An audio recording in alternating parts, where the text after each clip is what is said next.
Today we're talking about smart cities, that is, digitally enhanced cities.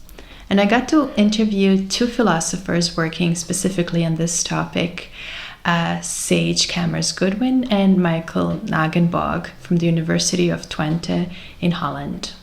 Sage studied computer science, more specifically human-computer interaction at Stanford University, and then she did a master's degree in symbolic systems. So she's now interested in mixing humanities and sciences and studying smart cities and how to utilize and protect the data acquired from public spaces. Michael is a philosopher of technology working on the interplay between cities, technologies, and human self-understanding. He's most interested in how urban technologies shape and are themselves shaped by city life. If you're new here, the purpose of my channel is to discuss how humanities can be relevant to everyday life. So if you haven't already, I'd like to invite you to like and subscribe so that you're up to date with the newest videos. And now let's jump right into the topic of ethics in the smart city.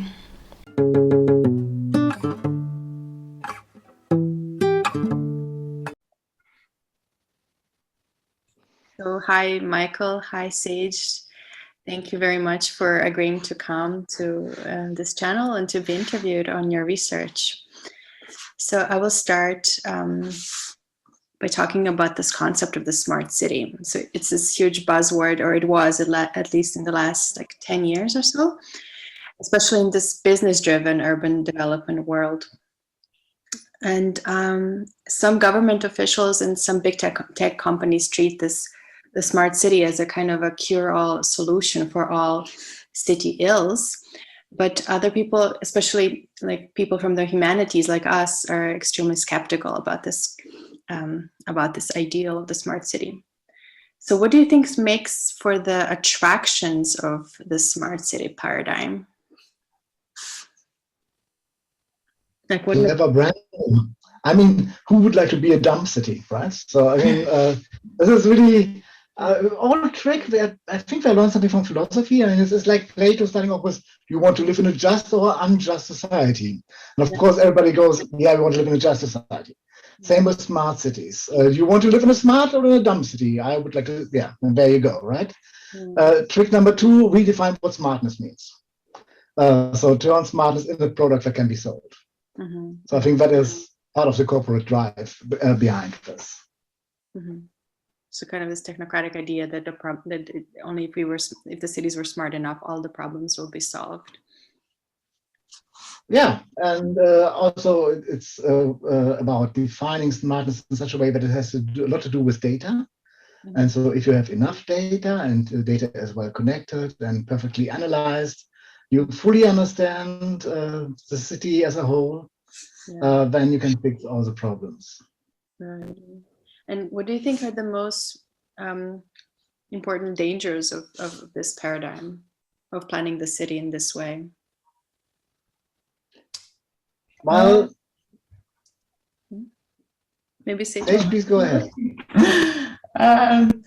Yeah, I was going to say that I think that when you kind of set up this smartness paradigm, there are people or institutions that are often considered more smart than others. And when you have the control or the decision making or the money coming from corporate leaders or government, then suddenly that smartness overrides perhaps local smartness. And since data-driven solutions are seen as superior to non-data driven solutions, it might seem that only things that are recorded are true and therefore need to be solved. So there might be a lot of unrecorded data from perhaps lower income areas or places that don't encompass those smart policy making people, and then they're left out. So the city might improve in ways that are seen as valuably important to some members of society. And I think that's one of the greatest risks, just as how we consider kind of governmental growth based on economic growth, but the economic growth doesn't have to be equally spread throughout members of society. So it's a very elitist concept, right? It serves those people who have the access to technology and to these kind of corporate environments. But where do you think this faith in data as a neutral entity comes from? I think that sometimes data gets caught up in science. Mm-hmm. And so we're kind of in this weird spiral now, and I'm curious, Michael, what you think of this. But I mean, we've kind of gotten to the point where finally society does value science or seeing science as true. But then I think corporations can use that validity kind of for their own good in a way. So data science isn't exactly science in the same way, but I think a lot of people do see it that way, and people see the outcome of sensors as truth and don't really think as much about how machine learning processes can be biased or how the sensors themselves can be broken. And so we kind of have the same sort of trend that's happened from over elitist, this isn't a word, but like eliticizing professions. So kind of how we've gone from like midwives to like OBGYN doctors who don't necessarily do a better job. But if you make something sort of special and more sciencey, then it's better and more true. Yeah. Yes, it's a co-opting the reputation of science to be neutral and objective and true, and presenting urban developments in that way as if they were like the objective truth about how cities should be. I think it's also very much a continuation of the story of statistics in another disguise. Like Porter already wrote in Trust in Numbers, numbers are great in order to get legitimacy to your own acting. So saying, based on the best knowledge that we have, this was the right decision to take. And that is especially helpful if you don't have a strong democratic legitimation, in the sense that people may not even know who you are. But if you are somebody who really has to justify what they're doing, then it's much easier to say, but the numbers suggest so. So,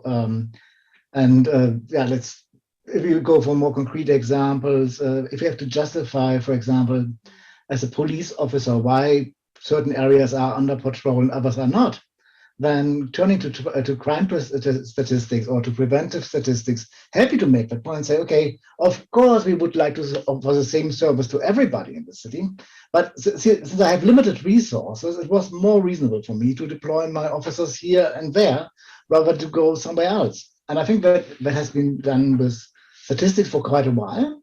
And now, so there's not a surprise that something like predictive policing becomes part of smart city initiatives, where you say, okay, you can cut down on resources, you will not have human bias in there anymore. It is this, there's neutrality kicks in. So we have a perfect solution. And the cool thing is you can actually justify what you did. So, I mean, of course, it's also not all black and white. I mean, there are people who are also very critical about these tools that are offered through big data analytics and the like. There's no blind trust in these kind of technologies, like there is no blind trust in statistics. So people who work with them on every day very well know how they are constructed, what are the downsides, what are the benefits of it. Yeah, I think it's really important that we overcome this techno-utopian idea of now we know everything, and that is why we will find the perfect solutions for everybody. Right, yeah. But do you think it would be helpful to kind of decouple these debates about digitization of cities from the smart city concept? Because the smart city concept is so associated with these corporate interests, right? But we could very legitimately talk about how some ways of digitizing the city can provide more sustainable solutions, for instance, or even like more ecological solutions to the city. So like perfectly legitimate aims, right? Yeah, but big smart cities also come in very different size and flavors. So what Amsterdam is doing is very different from what Helsinki is doing. It's very different from what is happening elsewhere in the world. Not everybody is buying into this basically IBM paradigm anymore. I think it's also important to recognize that. And if you make that distinction and you don't narrow the smart city down to the idea of having a city under control by using one dashboard that gives you complete oversight about everything, then it's very hard to detach digitalization from smart cities. Yeah? So, because when these processes go hand in hand. Okay, so we can... But I actually would not even rule out that there might be interesting ideas in smart cities or interesting ideas in smart city initiatives that actually try to overcome some of the by now well understood limitations of smart city projects. So really to go to add narratives next to data, or to open up data to allow for different perspectives on these data, to become very conscious about what data is collected and what data means for the people on the ground. At the same time, it's such an abstract concept that's very hard to relate to. So, for example, in Enschede, the city that is next to the University of Twente, they collected a lot of data on the public spaces in order to get a better understanding on movements in the city and how to improve that. But how that actually works, what this means, but my mobile phone is now being tracked in a larger project to make the city more attractive or more walkable. Nobody really knows, because it's also a very slow process that makes it very hard to relate or to establish a relationship between the actual tracking at the moment and the potential future consequences. So I think that is also what makes it so sometimes so hard to talk about this, because we don't really have much experience with smart cities. Yes, that's true. And like you mentioned the narratives, and I think it's something that's been also criticized about high modernist architecture, kind of this idea of controlling everything and predicting everything, creating cities that are completely perfectly functioning in the sense that you can predict everything. And the landscape architect Mostafavi criticized those ideas because he said they lack narrative fecundity. So they're not, they don't provide space for little stories happening because everything is already so perfectly organized. So there's no room for like serendipity or accidental discoveries or encounters. I mean, but it's also another thing that you can talk about in the context of smart cities. We now stick with this umbrella term. But on one hand, it's often not clear what smart is, but often it's also not clear what kind of city is being promoted here and what idea of the city is being promoted here. So I mean, the first of all, you need to make a connection between information and the city, for example, which it's not that obvious once you start to think about it. Why it's important to have control, why there need to be a central mechanism to check everything. So I think that to make that also more visible, I think Sadowski did a great job in analyzing the underlying ideas of the city. And I think it's really important to look also into that aspect. Also, this is where philosophy of the city, I think, can play a role, to not only look into data protection, privacy, and the like. I think that is really important. So the whole garbage that comes with the smart part of the smart city, but also to think more about, okay, what kind of cities do we want? What are desirable forms of city life, of urban existence? What assumptions are being made in these projects? Yeah, definitely. So we can turn to a concrete example. Your Sage and Michael, your project on the smart bridge in Amsterdam's red light district. So as I understand it, it's a bridge, kind of 3D printed bridge that's equipped with sensors that measure the footfall of people walking over it. So it raises some ethical questions, such as whether and how people should be made aware that their data is being recorded. And this data could be used for various purposes, such as measuring the maximal load of the bridge and predicting when it is time to service the bridge. But it could be also used for more sinister ends, like recognizing and monitoring individual people based on their walking patterns. And you interviewed quite a few people in workshops, and how worried were they about these possible data uses? So I think first a clarification, and I jump in a bit. So I think the bridge's sensors are, there's load cells on each corner, there's strain gauges, accelerometers, like thermistors to measure temperature, inclinometers that do the incline on the bridge, but there's no necessarily like footfall sensor and no like footfall program, like no one's building a machine learning tool for footfall. But I think that's interesting too when we think of the city in terms of what sensors do we have, what exists, and what are they used for. Because you could create a system specifically for measuring footfall on a bridge. But I guess, yeah, moving on from just the sensor part of the bridge to the second part, the workshops.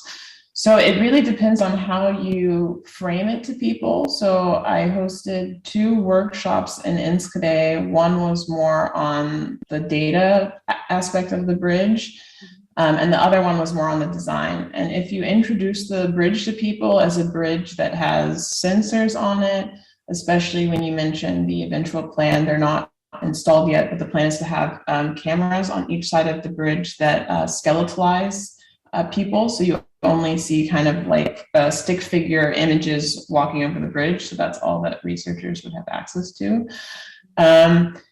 People weren't super concerned about, once you talk to them about the specific sensors themselves, people weren't too concerned about just like the load cells or the inclinometers.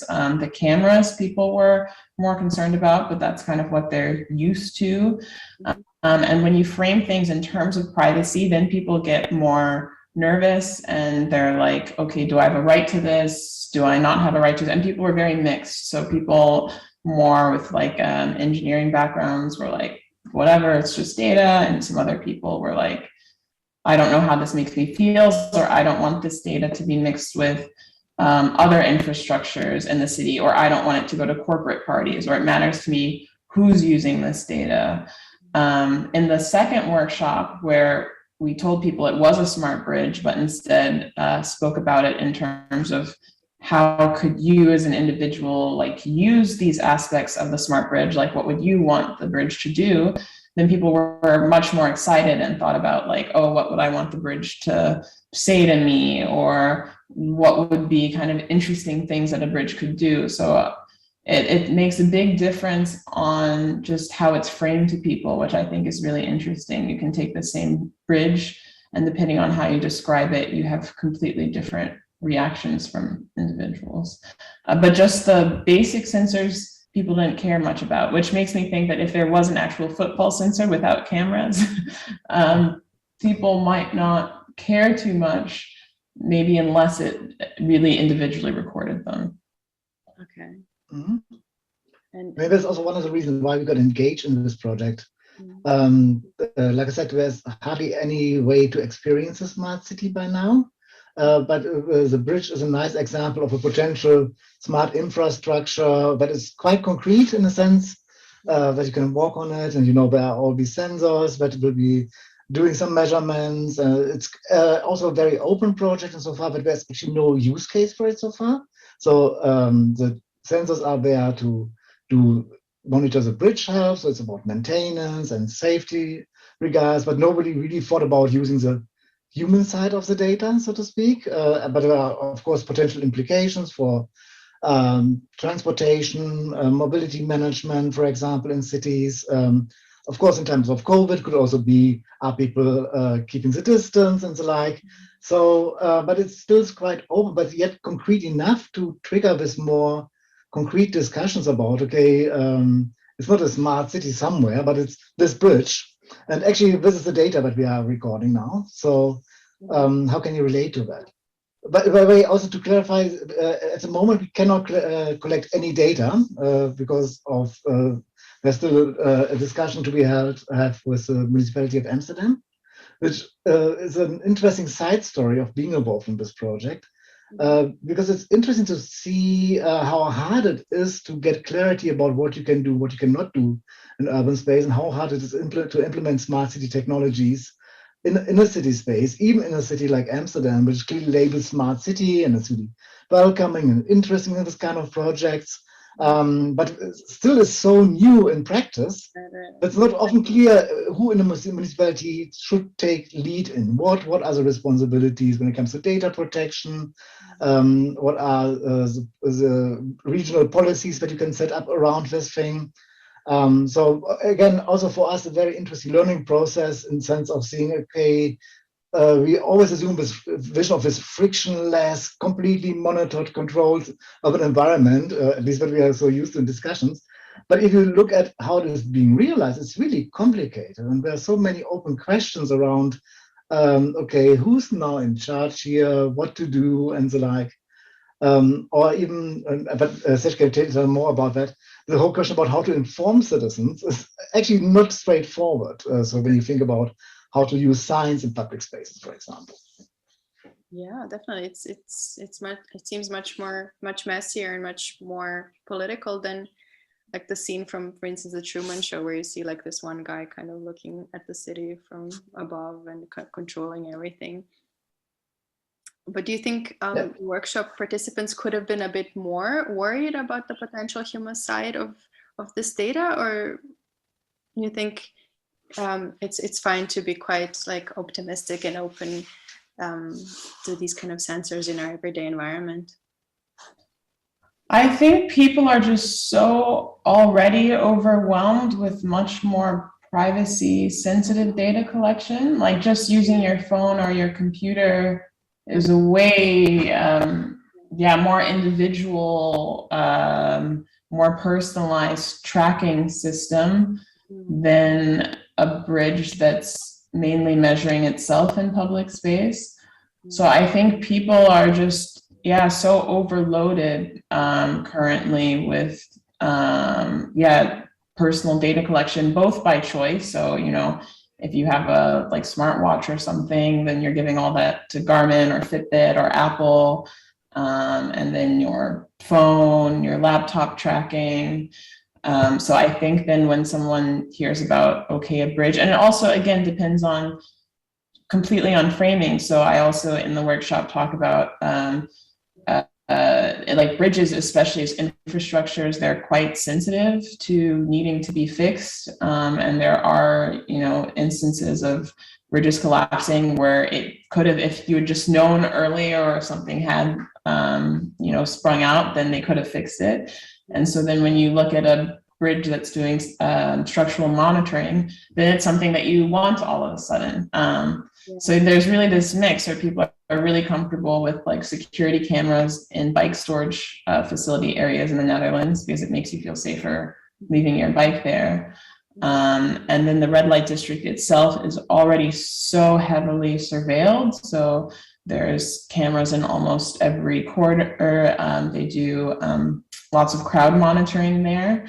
So I think relative to the kind of state of things, the bridge didn't stand out that much, except for the cameras, interestingly, even though the raw data is not being used by researchers. So I find that really interesting. We're quite biased to the data that we think intuitively is more kind of personalized, even though other sensors might be able to eventually track us more in the future. Yeah, I mean, one can think of some really dystopian scenarios where like one's data is being used, for instance, to detect like pre-crime, like in Minority Report, not necessarily in the smart cities, but also like using our cell phone data and stuff to kind of anticipate who is about to commit a crime and then to kind of arrest this person just based on that, based on kind of the data this person produced. What do you think about such a kind of worst case scenarios? Happening to some extent in some police headquarters? Yeah, I think, well, especially in that area, it's not hard to imagine something like drug dealing happening nearby or near on the bridge. And I think if there are cameras that are skeletalizing and then labeling individual behavior, then it might not be hard to see two people standing on a bridge for a long time and exchanging something in their hand or something like that. So I do think if that was the desire of individuals, or if, I don't know, you wanted to see if someone was peeing on the bridge or something like that, if that was your goal for crime detection, I think it probably would be possible to track if that's what people wanted to do, or to add more sensors to specifically track that thing. And I think that's kind of an interesting problem that you run into quite often with the smart city, or whenever you have a lot of data and sensor collection, that you can create all sorts of machine learning programs for different means to different ends. So the engineers on the project want as many sensors as possible, because more data, you can do more with the data, you can have different findings, you can create better algorithms, but at the same time, the more sensors you have, the more different purposes that you can use them for. So you really need a strong ethics review committee, which is something that Bride Project in particular worked to kind of bring together, because otherwise you have researchers, we have Alan Turing Institute, Autodesk, UT, and if you have this big spread of people who have access to the data and people can do all sorts of research, you really need a sort of committee to be like, okay, here's what we're focused on, and here's how we decide who can have access to the data as well. Mm-hmm. Yeah, and I mean, also need to be aware that something like pre-crime is very unlikely to happening in Europe. So if I look into predictive policing, and now I try to remember a workshop we just had with Matthias Lehse from ETH Zurich. So in Europe, you see more area-specific predictive policing, in the sense that you try to identify which area probably might be next when it comes to burglaries. And this kind of prediction works best if you deal with professional criminals. So basically, the pattern that you detect in the data is a way that criminals have professionalized themselves. So they basically follow the same established pattern all the time. And that makes it at least plausible to detect this kind of crimes. But that is very different from the idea of identifying one single person who might commit a crime in the near future. Okay. So, but it's also for me a nice example of why we need to also have a political discussion around this algorithms and what we exactly are looking for and how this data is analyzed. It's because it's not fixed or pre-described in the technology or in the technological artifact, but it really depends on who has an interest in this data, who would like to know what. What is a particular context in which something is organized, and that adds all to the complexity of the smart city debate that we need to have, besides the point of privacy. So, but also on the side of, even if privacy is being preserved, what kind of calculations are running in the background, and what is the outcome of this calculation? Mm-hmm. Yeah. Mm-hmm. Thanks. And this idea of the smart city is also related to the smart home. So we have this notion of IoT, or Internet of Things, as a term for smart objects that can share data amongst themselves. Like, for instance, when you have a smart fridge that can order more milk if it senses that you're low on milk. So this has been hailed as the near future for us, for our homes. However, it doesn't seem to be completely our reality yet. So what do you think is kind of slowing down this development? I mean, the smart fridge example is around since 20 years or something. Okay. So, it's actually quite old. Have one? What was the first thing? Yeah. No, I used it already in classes at the beginning of the 2000s. So, okay. I think it nicely shows how at that time computer program developers thought about social life. It was one person at home that had to keep up the fridge. Mm-hmm. And there's no conflict. If you have to buy milk and beer and it doesn't fit into one fridge, it's not unclear how the computer will react, right? So I think that is part of the reason why certain visions haven't been realized, because they do not really respond to societal needs. Right. Yeah. This seems to be a very niche way of thinking about the world, what people might need. But actually, it's not the biggest problem that you have. Right. Second, it's not only a computer problem, but there's a lot of logistics that needs to be in place in order to make that happen. Mm-hmm. There are examples now, if I remember correctly, but please correct me if I'm wrong.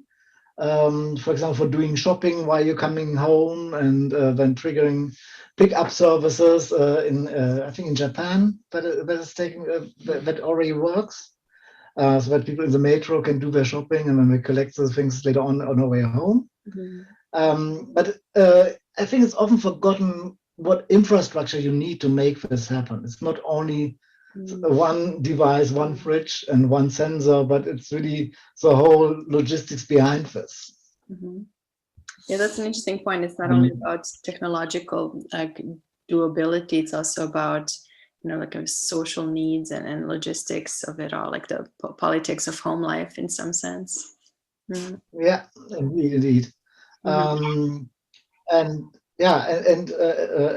the tendency to overlook what needs to be done besides the sensor in order to make things happen. In our society. I mean, of course, there are also. Oh, sorry. No, please go on. Just saw, but also Sage wanted to chip in, so want to make space for her. Yeah. I was just going to add that.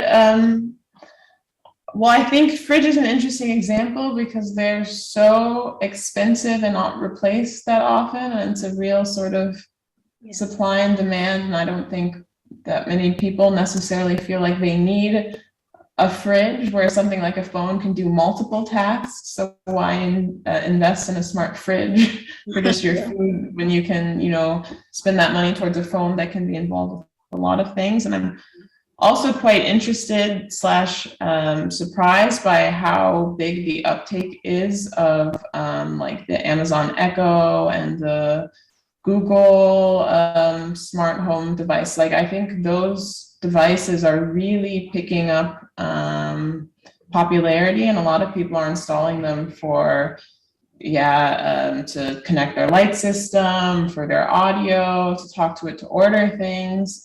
So I think kind of connecting to what Mikael was saying, that there's sort of this infrastructure issue, and now we have some real big tech giants that can really push out their products and kind of connect them to an infrastructure. Now that Amazon also has Whole Foods and full media production, I think we're going to see a lot more IoT that people in some ways can't even avoid because the prices are so low, and they're really sort of being pushed into people's homes as well. And you have the people who are really excited about technology, and the people on the other side who aren't as excited, and then their tech happy friends give them a present or something like that. Yeah, I think we might see a lot more IoT in homes now that now that the infrastructure is there more. Yeah, and it's actually really scary how these big tech giants create monopolies this way. And Amazon buys up everything and is the sole provider of like our daily needs. It's not a very bright future, especially if all those cute little shops close, because everything is now online, and the pandemic, of course, only accelerates this development. Yeah, so it's not a very bright future. But I mean, we could avoid that, right? We could go more to local shops. There's nobody stopping you from that. Yeah. So there's also, it always reminds me about people who have to close down their clubs, and people say, "Oh, I should have come more often." And then the owner goes like, "Yeah, you should have come more often because there was nobody around, so we have to close it down." Of course, it has also to do with economic pressures and the like. But I think it's also good to remind ourselves that nobody's forcing us not to go to the bookshop around the corner and to buy there. So. Yeah, I know. But if it's so convenient to just order it online, you don't go, and you forget how nice it is to go to a bookshop and to buy like the book you wanted, and then 5 other books you didn't know you wanted, and just to see them all there and smell them, and to talk with the book guy to see what's new and stuff. But it's easy to forget those things when the comfort it's so pushed in your face, right? That you can just click and get it the next day or the 2 days later, right? Yeah, sorry. Oh, I was just going to say, I think it's becoming more of a political choice now, because also these companies have so much power that they can really lower the prices so low and advertise so well and provide access to such a greater range than you might be able to get locally, and have so many people buying that then you just get free shipping. So there's a lot of people working behind the scenes to sort of create the pressures that have the influence on people that prevent them or make them less likely to go to the local shop as often. Right. And I mean, that of course also has a lot to do with personalization. So it's also important to understand that this is not only about monopolies, but there are monopolies that in the same time act as if there was a bookstore just around the corner, because they know your taste. So, and that is, I think, is a tricky combination. So you have this huge infrastructure on the one hand, but at the same time, the way that it interacts with you is very personalized. And that makes it also so hard, I think, for the local booksellers, besides the whole economics behind this, to compete with the system, because basically you're competing with the competence about knowing your customers. Yeah, because what they have is they have our data. They know everything we've ever bought, and they can like. Well, they at least they try Not to make everything we've sense ever out bought, of it. but like on their site, of course. Yeah, but if I look at what I get, the suggestions I get and the recommendations I get, I'm still happy that we're not there. So there are a lot of things to get completely wrong, and I really always like if I buy something that should last for at least a couple of years, and it actually does last a couple of years. And like after 1 year, I immediately get this advertisement like, "Do you want to have a new coffee machine?" No, I just bought one. And just because I bought one coffee machine doesn't mean I can buy 1,000. Yeah. Well, I find it interesting that for a long time, for example, Amazon calculated the similarity between the products, not between people. So because they have more products on sale than they had customers at that time. I don't know if that has changed over the time, but actually they were generating knowledge about the products rather than about persons, which I found a very interesting twist. It's a bit of a posthumanist turn, or almost. To say, okay, we calculate your appeal to the outside world, but we are actually not interested in people. Yeah, so soon they'll be running everything. But to come back to this hyper-connectedness, Internet of Things, so there's something slightly uncanny about everyday objects communicating among themselves. Like you could even get the feeling that your like vacuum cleaner is conspiring with your hair dryer against you. And you have both worked on the so-called post-phenomenological approach to philosophy of technology, and you analyze how we experience new technologies, our daily experience of these technological developments. And how would you describe our relation to the Internet of Things, or to objects connecting and communicating amongst each other like this? Well, there is a certain limitation in post-phenomenological approaches towards this kind of technologies, and you can see it in the work of Jesse Benjamin, for example, that there's a lot of going on between the surfaces, and post-phenomenology is better in looking at the surfaces rather than unraveling what goes on behind the screen. And so this whole algorithmic governance that we see is very hard to grasp in that regard. But in the traditional post-phenomenological terms, a lot of things are happening either in the background, so something that we do not really recognize and that we do not actively experience. And it also has to do a lot with hermeneutics and how we perceive certain objects in the world, how we label it, how we categorize it, and how these labelings are suggested to us. So that would be my starting point in this debate.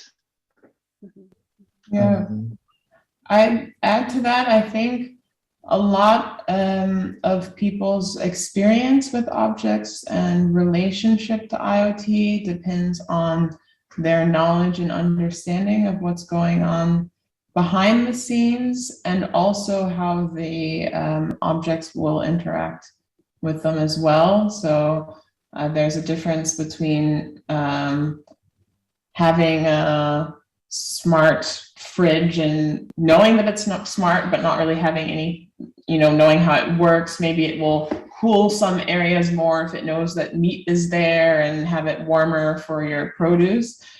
And then it wouldn't feel as yeah, that sort of intense of a relationship if it doesn't, give anything back to you, and if it doesn't seem that complicated to understand. But if all of a sudden it starts talking to you about your meat and your meat is about to go bad, stuff like that, then it might become more like hermeneutic or like an alterity relation where, okay, now I'm understanding my food more because of this fridge.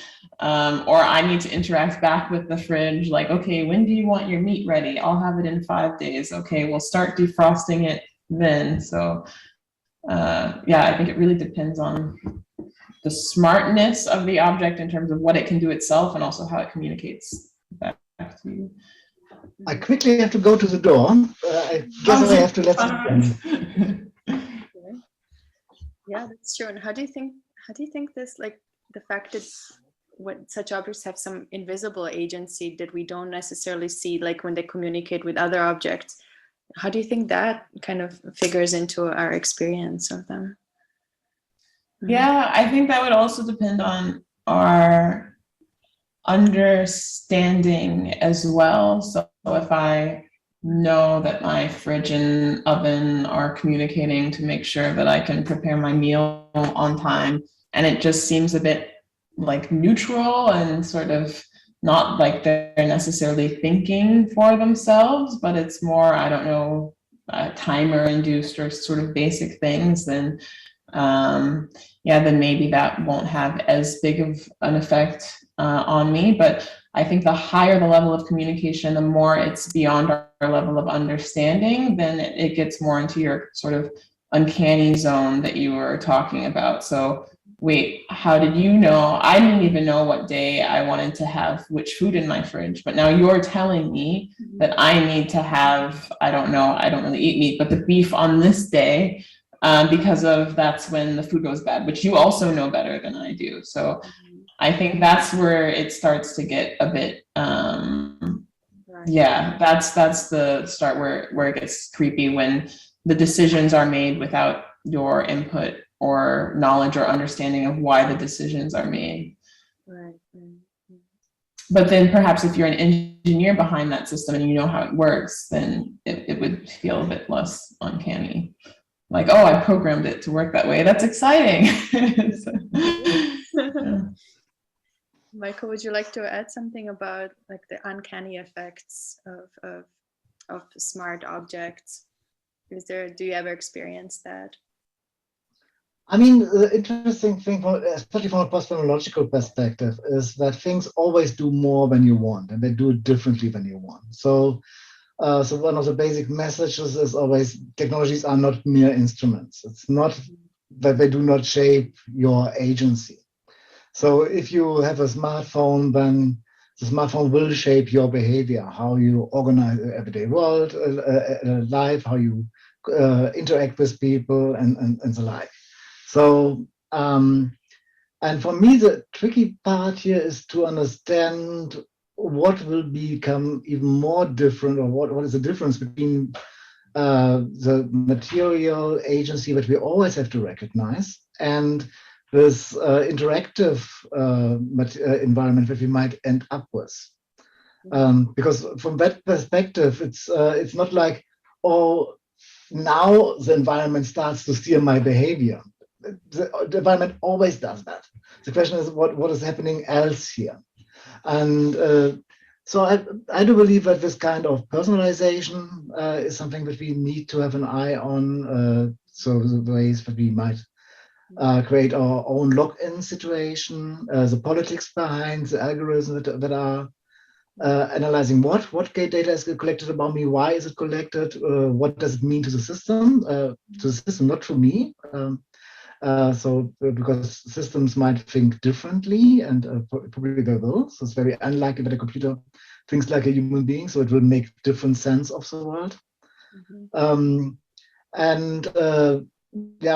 Again, going back to Jesse Benjamin's work here, also IoT ties us back to our past, which I also find interesting phenomenon. So that on one hand, you have all this trends towards prediction, but they're all based on historical data. So in a way, you got stuck in between your past and your presence, and you bring your past always with you, if you like it or not, right? And that can be harmless. Just to give you an example, so while we were here on lockdown, I used the streaming service quite often, and I used it contrary to my normal musical behavior. So I had a lot of chilly electro pop playing in the background just to have something nice while I was writing. And then I gradually tried to move back to my regular music taste, but of course, this extraordinary Michael needs to chill mode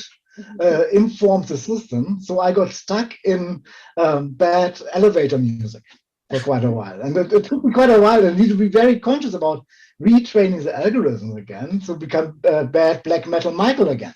So, and I mean, that is a more or less harmless episode between me and my algorithm, where I had to retrain my music system, but I had to also become very conscious about why is it giving me this kind of recommendation when I realized, okay, you spend so much hours on this kind of music. Now imagine that for all walks of life, but there is something in the background that makes these decisions for you, that gives you certain opportunities rather than others based on the data that you produced in the past. And I think that is this temporal aspect is also really, really important when it comes to living in an algorithmic society. Yeah, definitely. That's super fascinating how you get kind of typed and analyzed based on what you did before. We might not even like anymore. Yeah.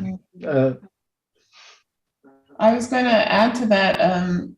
It kind of is a nice transition to what another person who's part of our project is working on, of contestability, Kars Alfrink, and he's specifically studying how can people kind of inject their own feedback into these algorithmic systems.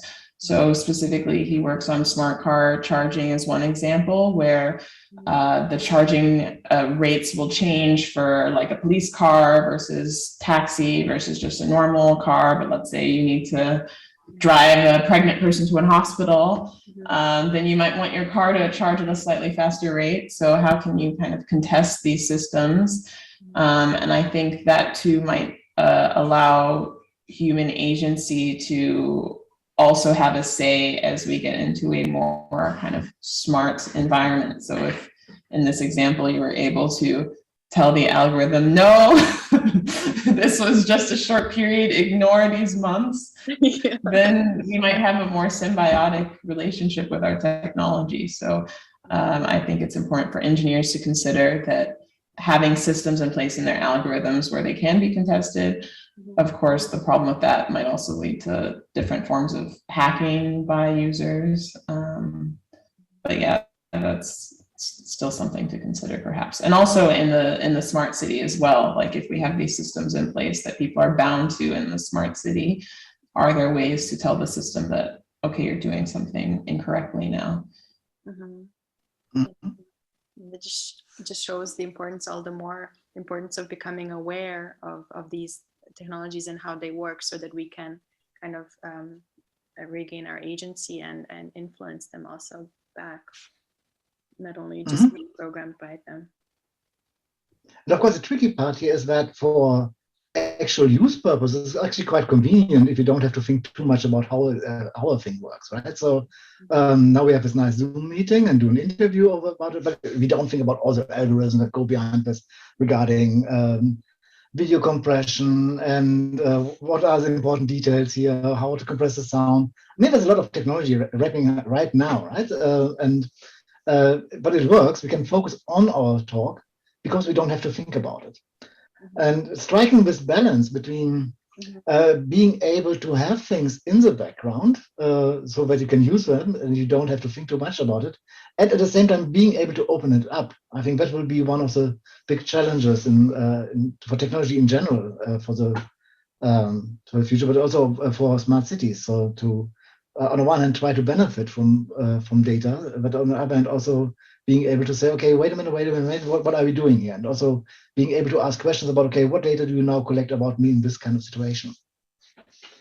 That's a really good point. That it's kind of a dialectic between kind of leaning back and enjoying the smoothness of the technology that allows us to do so many things, but also not being too lulled by the smoothness, and also being able to recognize if something's not going as it's supposed to go, and kind of being able to push back and have one's own agency in the process. Yeah, I mean, there's also nice examples around this. So I once talked to somebody from Belgium television, and they also have a website, and there they try predictive analytics to convince people to read a long read that they probably would not read otherwise.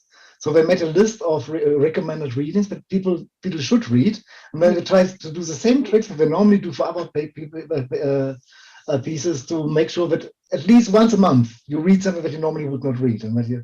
So, and I find this fascinating. So on the one hand, they try to overcome the reading patterns of their users. At the same time, still, even if it's done for good intention and it may benefit my overall knowledge of the world, I still would like to know about how this algorithm works. And I would be like to challenge what kind of information is fed into this. Or think about smart city apps, so especially for tourists, which can offer nice services by bringing you to places where you normally wouldn't go. So you could think about an algorithm that is not helping you to find your way to the most well-known landmark, but it can also bring you to the most interesting spots, for example. But it gets tricky when you learn about projects where people aim to avoid overcrowding situations. So basically there's a hidden variable in the game that says, oh, there are too many people at the 3D printed bridge at the moment, so let's send them to the Rijksmuseum.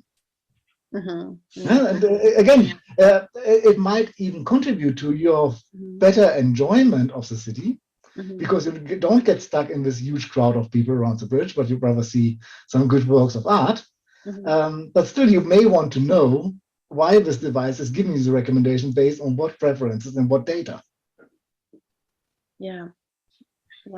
At least you, as a philosopher, may want to know. But yes, develop kind of this awareness and a capacity for critique in everyday environments. Yeah, I mean, there are still more or less the harmless examples. But if I look at the big scandal they had in the Netherlands about fraud detection systems go wild on social welfare recipients, for example, then that becomes a totally different story. But we now see the use of big data in pre-screening study seekers for universities to identify the most likely candidates, and that will get additional attention from the marketing communication departments, for example. So, and again, the later one is actually a very tricky example, because nobody will stop you from enrolling in the university. It's just that some people will get more attention and more support than you do, because they are seen as the most likely candidates to actually be successful students in your institution. Yeah. There's also the example of insurance companies finding this correlation between a certain taste in music and the probability of getting into an accident, a car accident, and then they would increase your insurance, Michael, because you happen to listen to like heavy metal. Right? So right. That, right? But I mean, never forget about insurance companies. They have been the first to understand how to transform information into money. So insurance companies are at the forefront of the information society, because that is one big thing that you need to solve: how to get money out of data. Yeah, that's the new gold, right? I mean, there aren't too many opportunities to make money with data. So either you improve existing services, or you try to monopolize data, which is always hard. So insurance companies are doing a great job there since 250 years. Yeah. Statistics, right, and stuff. Yeah. Statistics. It's basically statistics. Well, so we've covered so many different aspects of digitization and how it impacts our everyday life and our cities and our homes even. So thank you so much for talking with us today, and I wish you all the best for your project and hope to hear from you again soon. Yeah, Thank you. This was great. Thanks. Yeah.